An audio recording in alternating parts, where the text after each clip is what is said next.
There's another kind of stereoisomerism. If a molecule is intrinsically asymmetric, doesn't have a plane of symmetry, it's often the case that that molecule and its mirror image are different molecules. So here's a molecule, bring in a mirror plane, those are reflections of each other. Those molecules are different, and I can prove that to you.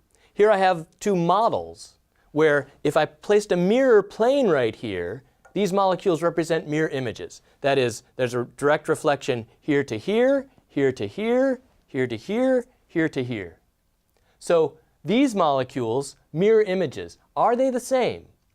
If I take this molecule, let's bring it over and try to superimpose it on this one, we find out they're not. Here yellow and yellow match up, but green and purple don't. These two molecules, though at first glance appear identical, are actually stereoisomers of each other. They're stereoisomers called enantiomers. When I have this kind of non-superimposable mirror image, the isomers are called enantiomers and the molecules are called chiral. Now, chirality is the same property your hands have. Your hands are mirror images of each other, but they're not superimposable. I can't make my thumb line up perfectly and get all the fingers to line up. So my hands have this property. There's a handedness to these molecules. We give these molecules designations L and D to distinguish one isomer from the other. They're very difficult to distinguish, and it often takes a sophisticated spectroscopy experiment to distinguish them. Here's the two mirror images, and I'll bring them together in this graphic to again demonstrate their mirror images are not superimposable on each other. These are different molecules. This is important because in nature, many of the molecules in your body are chiral. Alanine, for example, that's a common amino acid, and virtually all the amino acids have this chiral property. That is, they have an asymmetric center, a carbon with four different things attached. Here's a carbon with ammonia group, a carboxyl group, a hydrogen, and a methyl group attached.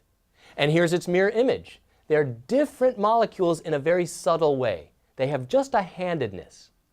And there's a handedness that predominates in nature. In your body, you have all L amino acids. So there's a preference in nature for one hand over the other hand. In your DNA has a helical coil to it, and all your DNA helical coils in the right-handed direction. Left-handed coiling DNA isn't found in natural living systems. So this handedness is interesting. It appears in your body, and you might say, well, if these molecules are so similar, how does your body know that it needs only L? In fact, it's completely true. If you were to feed a person all D amino acids, it would be protein. You could eat it, but you would actually die because your body can't process the other handedness.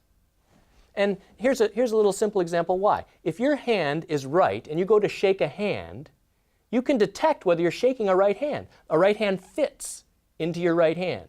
Your hand is chiral and it can detect, I need that same chirality to shake hands. If a left hand comes in, they don't fit together right.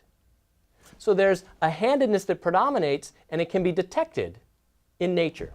If a hand is completely achiral, here's a completely symmetric hand, now a left hand can shake this and a right hand can shake this interchangeably.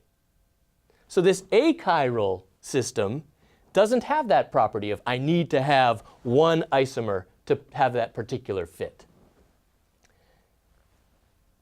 Chirality, a very subtle form of isomerism, is important in nature right down to the very molecules that make up our bodies.